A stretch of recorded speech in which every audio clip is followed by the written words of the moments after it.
প্রিয় শিক্ষার্থী এবং সুধীবৃন্দ, যারা আজকের এই অনলাইন ক্লাসটি দেখছেন, সবাইকে স্বাগত জানাচ্ছি। আজকে আমি অশুদ্ধ শব্দের শুদ্ধ রূপ আর এই বিষয়টি উচ্চ মাধ্যমিক প্রথম দ্বিতীয় বর্ষ, ডিগ্রি পাস কোর্স এবং অনার্সের সিলেবাসেও এটি অন্তর্ভুক্ত রয়েছে। তো অনার্সের সিলেবাসে সেখানে রয়েছে বাংলা শব্দের প্রয়োগ, বাংলা ভাষার প্রয়োগ এবং অপপ্রয়োগ, কিন্তু বিষয়টি একই। আর এখানে একটা বিষয় লক্ষণীয়, সেটা হলো যে এখানে যেমন বানান ভুল থাকতে পারে, তেমনি ভুল শব্দের প্রয়োগ থাকতে পারে। আমরা যদি ব্যাকরণের বিষয়ে সচেতন হই, তাহলে বানান ভুল হবে না এবং শব্দের যে অপপ্রয়োগ সেটিও হবে না। তো উচ্চ মাধ্যমিক ছাত্রছাত্রী যারা রয়েছে, তাদের প্রশ্নে দুইটি বিষয় থাকে। একটি হচ্ছে শব্দের মানে অশুদ্ধ শব্দের শুদ্ধ রূপ, আর একটি হচ্ছে অশুদ্ধ বাক্যের শুদ্ধ রূপ। অর্থাৎ বাক্য দিয়েও প্রশ্ন থাকবে, আবার শব্দ দিয়েও প্রশ্ন থাকবে। আমি বোর্ডে কতগুলো বিষয় লিখেছি, এখানে লক্ষ্য করুন যে যে এখানে অশুদ্ধ, এখানে শুদ্ধ আমি লিখব। এখানে যেগুলো আছে সেগুলো সবগুলোই অশুদ্ধ। দেখে মনে হচ্ছে যে এগুলো বোধহয় শুদ্ধ শব্দ, কিন্তু বাস্তবে এগুলো শুদ্ধ না, বানানের ভুল আছে। এবং যে বানানটি নিয়ে আজকের এই অশুদ্ধ শব্দকে শুদ্ধ করব, সেই বানানটি হচ্ছে শব্দের যে নত্যবিধান এবং সত্যবিধান। এই নত্যবিধান এবং সত্যবিধান মানে জানলে আমাদের এই শব্দগুলো ভুল হওয়ার সম্ভাবনা থাকবে না। তো প্রথমে এই শব্দটা দিচ্ছি আমি, যে শব্দটা দেখাচ্ছি এখানে লেখা আছে আত্মসাৎ। আত্মসাৎ, এখানে মূর্ধন্য স আছে, মূর্ধন্য স আছে। স্বাভাবিকভাবে আমাদের একটা ধারণা হতে পারে বোধহয় শব্দটা সত্যবিধানের নিয়মে শুদ্ধ, কারণ সত্যবিধানে তো মূর্ধন্য স-এর কথাই বলা হয়।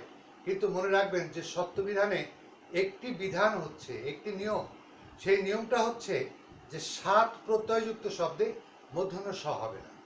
সাত প্রত্যয়যুক্ত শব্দ, সেটা তৎসম শব্দ হোক না কেন, সেখানে সব সময় দন্ত স দিয়ে হবে। তাহলে আত্মসাৎ এখানে যেটা হবে সেটা হলো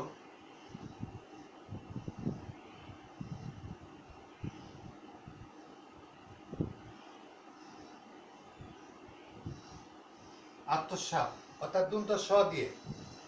সত্যবিধানের নিয়মে, সত্যবিধানের নিয়মেই শুদ্ধ, কিন্তু এখানে দন্ত স হবে। এরপরে আছে অভিষেক। অভিষেক, অভিষেকের এখানে এই যে দন্ত স, এই দন্ত সটা হবে না। দন্ত স না হয়ে এখানে যেটি হবে সেটি হচ্ছে মূর্ধন্য স। কারণ হচ্ছে মানে আমি দুই রকম উপসর্গের কথা নত্যবিধানের নিয়মে বলেছি। একটি হচ্ছে ইকার, হ্রস্বইকার যুক্ত উপসর্গ, আর একটি হচ্ছে হ্রস্বকার যুক্ত উপসর্গ যদি আগে থাকে, তাহলে তারপরে যে দন্ত স, সেই দন্ত সটা মূর্ধন্য সতে পরিণত হবে।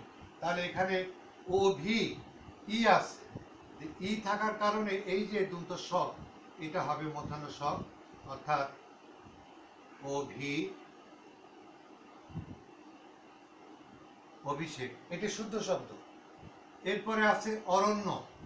অরণ্য, লক্ষ্য করুন, স্বরেয় র দন্ত নয় জ ফলা, স্বরেয় র দন্ত নয় জ ফলা। এখানে র, র, এখানে র আছে, শব্দটা কিন্তু তৎসম শব্দ। আর মনে রাখবেন যে নত্য এবং সত্যবিধান এটা কিন্তু বাংলা শব্দ বা বিদেশি শব্দের ক্ষেত্রে না, এটা শুধুমাত্র তৎসম শব্দের ক্ষেত্রে। তো ওখানে নত্যবিধানের যে নিয়মটা, নিয়মে রয়েছে, প্রথম নিয়মে রয়েছে রি র মূর্ধন্য স, এরপরে যে ন হবে সেটা হচ্ছে মূর্ধন্য ন। তাহলে এখানে র পাচ্ছি, যেহেতু র পাচ্ছি কাজে এখানে দন্ত নটা হবে না, না হয়ে এখানে হবে অ র, আর এই নটা হবে মূর্ধন্য নয় জফলা। অরণ্য, অরণ্য, মনে রাখবেন যে মূর্ধন্য নয় এই বাম পাশে কোনো মাত্রা থাকবে না। আমি এখানে একটা অর্ধমাত্রা দিতে পারি, সেটা ডান পাশে, কিন্তু এই পাশে যদি কোনো একটা টান পড়ে যায়, একটু মাত্রা পড়ে যায়, তাহলে সেটা দন্ত ন হয়ে যাবে। আমন্ত্রণ খুব ভালো একটা শব্দ, আমন্ত্রণ। আমন্ত্রণ এখানে লক্ষ্য করুন, আমন্ত্র, এই যে এই জায়গায় অর্থাৎ নয় তয় রফালা, এইখানে কিন্তু র উচ্চারণ হচ্ছে।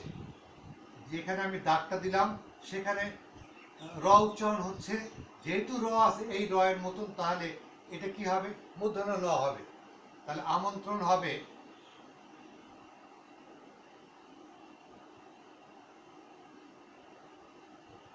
মূর্ধন্য ন, আমন্ত্রণ। এখন লক্ষ্য করুন শব্দটা কিন্তু, এটা কিন্তু শুদ্ধ শুদ্ধ শব্দ। আমন্ত্রণ এটা তৎসম শব্দ। তৎসম শব্দে মূর্ধন্য হয় না, তৎসম শব্দে মূর্ধন্য ন হবে।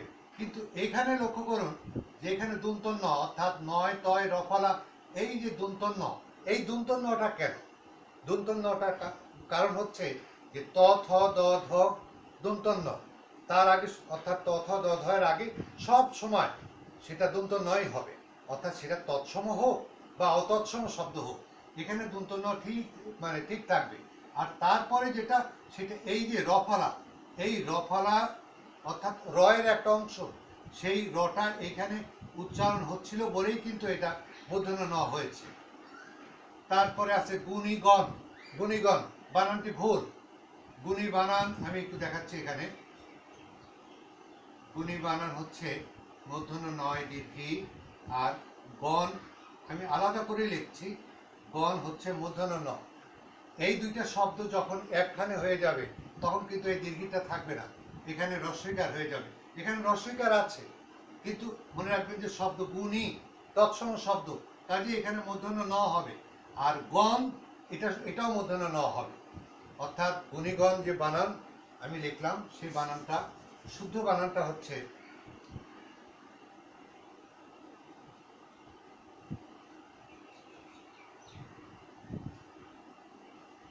দুইটাই মূর্ধন্য ন, অর্থাৎ অর্ধমাত্রা একটা দেই, গুণীগণ। কেন দীর্ঘিটা রস্বইকার হলো? দুইটা পদ একখানে হয়ে গেছে, এবং এই শব্দটা নত্যবিধান মানে আছে, নত্যবিধানের নিয়মে হবে, কিন্তু তাছাড়াও এটা আসলে সমাসের নিয়মে শুদ্ধ হচ্ছে দুইটা শব্দ এক হওয়ার কারণে। কিন্তু এখানে মূর্ধন্য ন, এখানে মূর্ধন্য ন থাকার কারণে আমরা বলতে পারি যে নত্যবিধানের নিয়মে এখানে একটি শব্দ শুদ্ধ হয়েছে। ঘৃণা। ঘৃণা এখানে রি, রি বা রিকা, রি র মূর্ধন্য স, নত্যবিধানের 1 নম্বর নিয়মে রি র মূর্ধন্য স এর পরে হবে যেটা, সেটা হচ্ছে মূর্ধন্য ন। অর্থাৎ ঘৃণা, এই যে রি কার দিলাম, এরপরে যে নটা হবে সেই নটা হবে মূর্ধন্য নয় আকার, ঘৃণা। এরপরে আছে পরিণত। পরিণত এই যে এখানে এর আগে দেখিনি। আচ্ছা, পরিণত লক্ষ্য করুন, প্র পরা পরিনির নত্যবিধানের নিয়মে খুব সম্ভবত 3 বা 4 নম্বর নিয়ম হবে। 4টা উপসর্গের কথা বলা আছে, যে একটা প্র, একটা পরা, একটা পরি, আর একটা নির। এর পরে যে ন, দন্তন ন, সেই দন্তন নটা মূর্ধন্য নতে পরিণত হবে। তাহলে পরি উপসর্গ এখানে পাচ্ছি, তারপরে যে ন, এই যে দন্তন ন, এই দন্তন নটা এখানে হবে মূর্ধন্য ন, অর্থাৎ পরি ন তো। শ্রবণ এখানে র, অর্থাৎ রফালা। রফালা মানেই রয়ের একটা অংশ, রয়ের কয়েকটা সংক্ষিপ্ত অংশ, একটা রফালা, একটা রি, আর একটা রেপ। এছাড়া আরো দুইটা র আছে, একটা ডয়বিন্দু আর একটা ঢয়বিন্দু র তো আছে, সেই ব্যবহারগুলো এখানে আসতেছে না।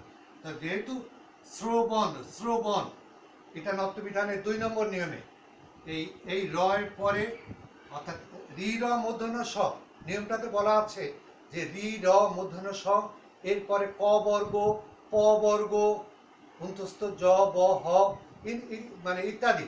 তাহলে এখানে রি র মূর্ধন্য স র আছে, তারপরে প বর্গের একটা বর্ণ আছে ব, তারপরে যে নটা হবে সেটা হবে মূর্ধন্য ন। তাহলে শ্রবণ এটা নটা হবে মূর্ধন্য ন। এরপরে আমি এই জায়গায় আসছি, খুব ভালো দুইটা বানান, এই বানান দুটা লক্ষ্য করুন। এই বানানে আমাদের অনেক ভুল যায়। অপরাহ্ন আর একটা মধ্যাহ্ন, বানান দুইটাই ভুল, একটাও শুদ্ধ না। অপরাহ্নের যে নিয়মটা সেটা নত্যবিধানের নিয়মে শুদ্ধ, মানে শুদ্ধ হবে। অর্থাৎ অপর পূর্ব প্র, অপর পূর্ব পয়রফালা প্র, অর্থাৎ এই শব্দগুলো যদি আগে থাকে তাহলে হয়ের সাথে যে দন্তন্য সেই দন্তন্যটা মূর্ধন্যতে পরিণত হবে।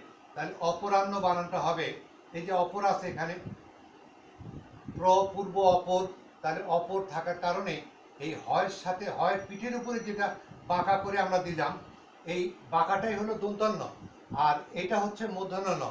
তাহলে অপরাহ্ন হবে অপ রয়াকার হয়, আর এইখানে দিলে সেটা হবে মানে মূর্ধন্য ন, অপরাহ্ন।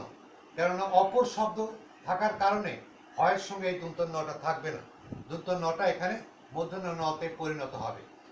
অপর পূর্ব প্র আমি বলছি, তার মধ্যে কিন্তু মধ্য নাই, মধ্য শব্দ নাই, কাজেই মধ্যাহ্ন বা দুপুর বলতে আমরা যেটা বুঝি সেটার শুদ্ধটা হবে, আমি ভুলটা এখানে থাক, আমি এখানে লিখে দেখাচ্ছি, মধ্যাহ্ন হয় পিঠের উপরে গোল করে দিতে হবে, তাহলে সেটা হবে দন্তন্য। এখন এই দুইটা শব্দ যদি আমি পূর্বাহ্ন বলতাম, পূর্ব পূর্ব, তাহলে অপর পূর্ব প্রব আমি বলছি, তাহলে পূর্বাহ্ন বানানো কিন্তু এখানে এই মধ্যাহ্ন ন হতো, কিন্তু মধ্যাহ্ন হবে না। তাহলে মনে রাখবেন যে অপরাহ্ন পূর্বাহ্ন এই দুইটা বানানে মধ্যাহ্ন ন, কিন্তু মধ্যাহ্ন যেটা আমি বলছি সেখানে হবে দন্তন্য, যার কারণে এখানে দিলাম।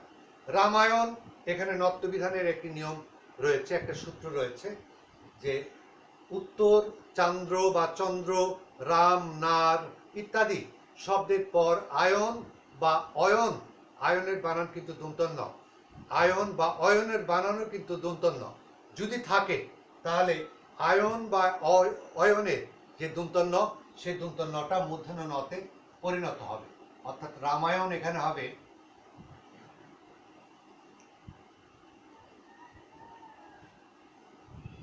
মূর্ধন্য ন।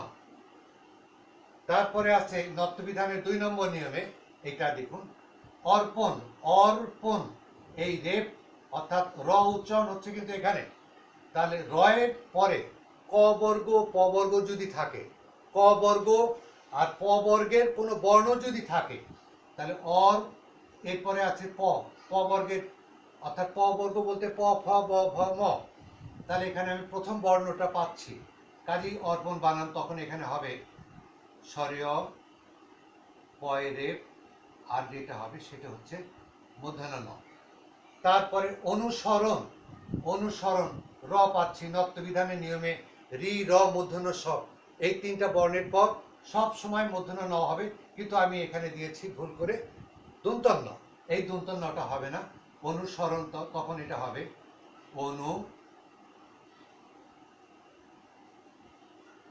অনুসরণ।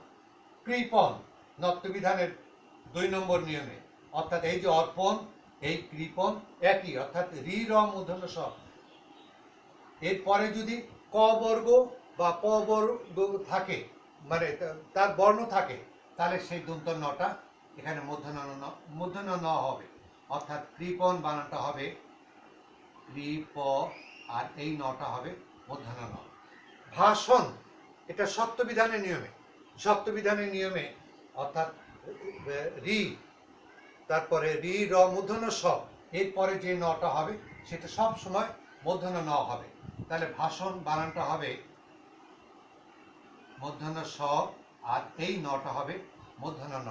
মনে রাখবেন যে এই দুইটা বর্ণ এরা কিন্তু পাশাপাশি থাকে সব সময়, অর্থাৎ মূর্ধন্য স এর পরে মূর্ধন্য ন, মূর্ধন্য ন এর আগে সব সময় মূর্ধন্য স, অর্থাৎ নত্যবিধানের নিয়মে বা সত্যবিধানের নিয়মে এই বানানগুলো মানে আমরা শুদ্ধ করলাম, আর আগে যেগুলো ছিল অশুদ্ধ সেগুলো নত্যবিধান সত্যবিধান না জানার কারণে আমাদের এই ভুলগুলো মানে হয়ে যায়। এবারে আমি সন্ধির নিয়মে, সন্ধির নিয়ম না জানার কারণে আমাদের যে শব্দগুলো ভুল হয় সেই কিছু শব্দ দেখাবো। লক্ষ্য করুন, প্রথমে যেটা রয়েছে অভ্যুত্থান, অভ্যুত্থান, আমরা কিন্তু অভ্যুত্থান থয়ের উপরে কিন্তু একটু জোর দিচ্ছি, ভুল করে কিন্তু আমরা ওই জায়গায় একটা জফলা ব্যবহার করি। সন্ধির নিয়ম যদি জানা থাকতো তাহলে কিন্তু এই ভুলটা হতো না। অর্থাৎ অভ্যুত্থান যদি আমি সন্ধি করি তাহলে জফলা নিয়মে হবে অভি যোগ উত্থান, তয় থয় আকার আর দন্তন্য। সন্ধি নিয়মে বলা আছে যে ই, সেই ই রস্বই দীর্ঘই যেটাই হোক, আর একটা হচ্ছে অন্য স্বর, অন্য স্বর, অন্য স্বর, অর্থাৎ ই রস্বই দীর্ঘই যেটাই হোক, আর একটা অন্য স্বর মানে স্বরেও স্বরেয়া উ ও ইত্যাদি যদি থাকে, যেই বর্ণটার সঙ্গে ই থাকবে সেই জায়গায় একটা জফলা হবে। তাহলে ও ভি, এখানে লক্ষ্য করুন ও ভি এখানে ই আছে, তারপরে আছে উ, তাহলে এই ভয়ের সঙ্গে এই ইটা উঠে গিয়ে তার সঙ্গে একটা জফলা হবে। তাহলে অভ্যুত্থান বানানটা হচ্ছে অভ্যু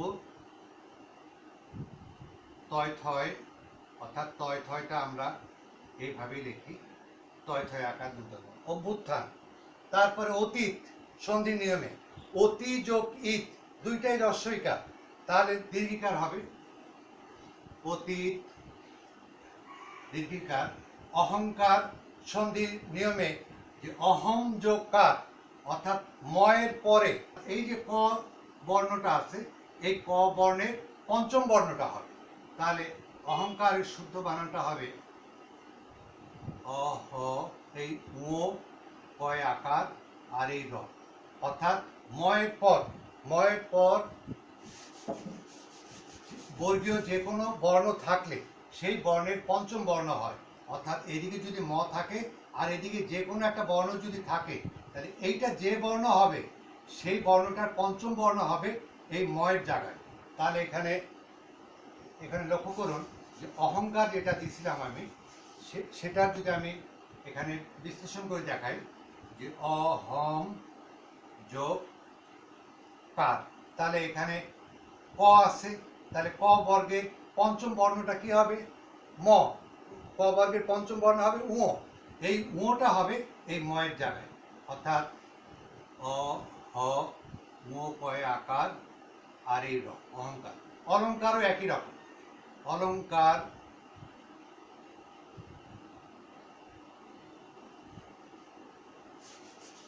তারপরে পরিষ্কার আর একটা পুরস্কার। আমি যে সন্ধি যেটা করেছি, আপনি সহজ নিয়ম একটা বলে দিয়েছিলাম যে ই এবং উ যদি থাকে আগে তাহলে সেখানে হবে মূর্ধন্য স, আর যদি স্বরেয় এবং স্বরেয়া থাকে তাহলে সেখানে হবে দন্ত স। আপনাদের নিশ্চয়ই মনে আছে নিয়ম দুটো। এখানে লক্ষ্য করুন যে আবিষ্কার, আবি ই পাচ্ছি ই, অর্থাৎ আগে যদি ই বা উ থাকে তারপরে যদি প ক খ প ফ থাকে তাহলে এই এই যে স, এই সটা হবে এটা মূর্ধন্য স হবে। এই যে ক আছে এখানে, তাহলে আবিষ্কার মূর্ধন্য ছয় কয় আকার আর এই র আবিষ্কার।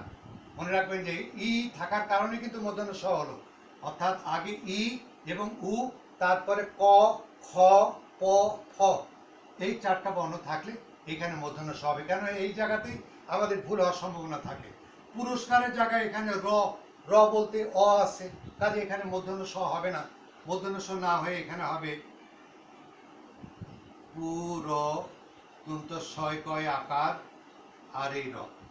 ইতিমধ্যে আর ইতিপূর্বে আমরা কিন্তু এগুলো বলি, ইতিপূর্ব ইতিমধ্য বলি, ইতি ইতি দিয়ে কোনো শব্দ হবে না। আমি একটু বিশ্লেষণ করছি এখানে, ইত যোগ মধ্য, আমি নিয়মে যেটা বলেছিলাম বিসর্গযুক্ত অধ্বনির পর যে মানে যে কোনো বর্গের 3, 4, 5 নম্বর বর্ণ বা অন্তস্থ বর্ণ বা উষ্ম বর্ণ যদি থাকে হ, তাহলে এই বিসর্গের পরিবর্তে একটা ওকার হবে। তাহলে এখানে এখানে যেটা হবে সেটা হলো ইত মধ্য, এই যে এখানে পঞ্চম বর্ণ আছে, 3, 4, 5 নম্বর বর্ণ আছে, যে কারণে বিসর্গটা উঠে যে এখানে একটা ওকার হয়েছে। আর ইতি পূর্ব এখানে 3 4 5 বা অন্তস্থ বর্ণ বা উষ্ম বর্ণ কোনোটাই নেই, তাহলে এখানে এই ইতিপূর্বের জায়গায় নিচে যেহেতু জায়গা নেই আমি এখানে লিখছি এটা, অর্থাৎ ইতিপূর্ব এটা হবে ইত বিসর্গ আর একটা হচ্ছে পূর্ব। তারপরে দুরবস্থা আমি মনে করে দিচ্ছি যে এখানে দীর্ঘকার দিয়েছি, দুইটাতেই দীর্ঘকার হবে না। যদি দূরত্ব বোঝাতো তাহলে কিন্তু দীর্ঘকার হতো। আর দূর যোগ অবস্থা এটা কিন্তু সন্ধিতে হয়নি, এখানে যেটা হয়েছে সেটা হলো দু যোগ অবস্থা, সন্ধিতে এটা আছে। অর্থাৎ বিসর্গযুক্ত স্বর স্বরেয়া ছাড়া অন্য কোনো স্বরধ্বনি যদি এখানে থাকে, তারপরে যে কোনো স্বরধ্বনি যদি থাকে তাহলে বিসর্গের পরিবর্তে একটা র হবে। রয়ের নিয়মে আমি বলেছিলাম। তো এখানে যে বানানটা দেখছি এই বানানটা সম্পূর্ণ ভুল, তাহলে এখানে হবে দুরবস্থা। দুর্যোগ একই রকম রস্যকার দিয়ে হবে রেপের নিয়ম দুর্যোগ। মনোযোগ বিসর্গ সন্ধির নিয়ম, অর্থাৎ বিসর্গযুক্ত অধ্বনির পর ওই যে বললাম যে 3 4 5 অথবা অন্তস্থ বর্ণ, তাহলে এই যে অন্তস্থ বর্ণ এখানে অন্তস্থ জ আছে, আর এখানে মন বিসর্গ, অর্থাৎ আমি যদি শব্দটা ভেঙে দেখাই তাহলে মন যোগ যোগ, এই নিয়মটা আমি সন্ধিতে করিয়েছি, লক্ষ্য করুন আগের যে পর্বগুলো ছিল, তাহলে বুঝতে পারবেন বিসর্গযুক্ত অধ্বনি তারপরে অন্তস্থ বর্ণ আছে, অথবা 3 4 বর্ণ বর্গের 3 4 5 নম্বর বর্ণ যদি থাকে তাহলে বিসর্গের পরিবর্তে একটা ওকার হবে। তাহলে এটা শুদ্ধ বানানটা হবে এখানে মনোযোগ।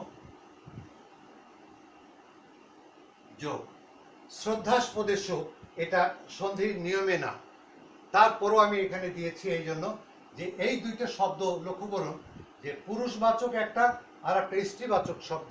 আগে যখন আমরা চিঠিপত্র লিখতাম তখন শ্রদ্ধেয় কোনো পুরুষবাচক শব্দ, শ্রদ্ধেয় কোনো ব্যক্তিকে যদি আমি চিঠি লিখি তাহলে আগে শ্রদ্ধাস্পদেষু এই শব্দটা বলা হতো। এটা শুধু মনে রাখার বিষয় এটাই যে শ্রদ্ধাস্পদেষু পুরুষবাচক শব্দে একার, আর এখানে যেটা হবে সেটা হচ্ছে মূর্ধন্য ষ। তাহলে এটা শুদ্ধ শব্দ হবে শ্রদ্ধাস্পদেষু। পুরুষবাচক শব্দে একার আর স্ত্রীবাচক শব্দ হবে আকার, এবং সেখানে শেষে হবে দন্ত স হবে। তাহলে কল্যাণিয়াসু হবে এখানে কল্যাণী এখানে দন্ত স, এখানে মূর্ধন্য স। তারপরে সূর্যোদয় সন্ধি নিয়মে ওকারের নিয়ম, অর্থাৎ হবে এখানে শুদ্ধ বানানটা হবে সূর্য ওকার হবে। উদয় উদয় ওই যে রস্যকার আর আগের যে স্বরেয় এই দুইটা মিলে এখানে হলো ওকার, সূর্যোদয়। আমাদের অনেক ভুল যায় কারণ আমরা সূর্য বানান এইটুকু লিখি, দয় তার সঙ্গে যোগ করে দেই। আপনারা যদি লক্ষ্য করেন যে ওই সন্ধির নিয়মটা তাহলে দেখবেন যে এখানে ওকার হচ্ছে। জীবিকা এই বানান আমাদের অনেক ভুল যায়, আমি আগেরগুলো একটু মুছে দিই, এই বানানটা একটু বলবো আমি। জীবিকা বানান মূল শব্দ জীব, তার সাথে ইক, তার সাথে আ প্রত্যয় যোগ হয়েছে, তাহলে জীবিকা, তাহলে এই জীব শব্দ থাকলো, আর ইকা অর্থাৎ এই যে ই তারপরে কয়েকার। আমি শব্দটা আবার একটু লিখে দেখাই তাহলে শুদ্ধটা ঠিক হবে। জীবিকা হবে জীবিকা, কিন্তু জীবী যদি আমি বলি জীবী, বুদ্ধিজীবী বুদ্ধিজীবী, মৎস্যজীবী, চাকুরিজীবী, তখন কিন্তু বানান হবে দুইটাই দীর্ঘিকার। তো অনেক ধন্যবাদ আজকের এই অনলাইন ক্লাসটি দেখার জন্য। এখানে নত্যবিধান সত্যবিধানের পরেও আমি সন্ধির কিছু নিয়ম দেখালাম, এবং সন্ধি নিয়মের বাইরেও দু চারটা শব্দ যেমন জীবিকা, শ্রদ্ধাস্পদেষু, কল্যাণিয়াসু এই শব্দগুলো দেখালাম। তো এগুলো মানে প্রমিত নিয়মে এগুলো চলে আসে, তারপর আমি এখানে দেখালাম। তো এটা যত অনুসরণ মানে যত অনুশীলন করা যাবে ততই এটা আমাদের মনে থাকবে। আমরা যত লিখব, যত পড়ব, তত আমাদের মনে থাকবে। আমরা ভুলে যাই ওই কারণে যে আমরা অনুশীলন করি না, আমরা পড়ি না, আমরা লেখি না, দেখার চেষ্টা করি না, যার কারণে এই বানানের ভুলগুলো আমাদের থেকে যায়। আমি আশা করব সবাই নিয়মিত মানে এটা লিখবেন এবং শুদ্ধভাবে মানে উচ্চারণ করার চেষ্টা করবেন। তো সবাইকে ধন্যবাদ, ভালো থাকবেন।